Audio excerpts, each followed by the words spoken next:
বাঁকুড়া জেলা বিষ্ণুপুর মেলায় এভাবে দুজন মরে যাবে আমি কখনোই ভাবতে পারিনি। কোটি কোটি মানুষের ভিড়ে একটা বয়স্ক এবং বাচ্চা ছেলেকে পায়ে করে চেপটিয়ে মেরে দিল। কিভাবে মরে গেল চলো প্রথম থেকে শুরু করি।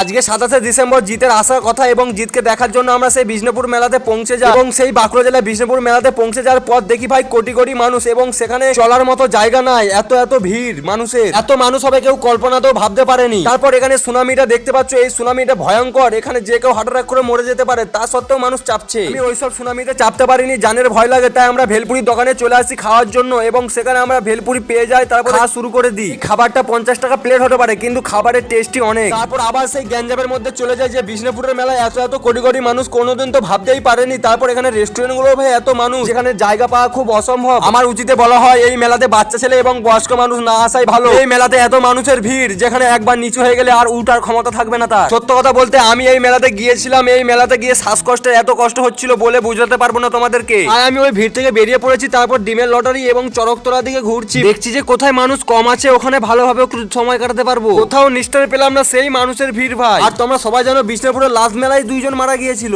সমস্ত ডিটেলস নিয়ে পরের ভিডিওতে দেখা হবে, ফলো করে রাখো, বাই।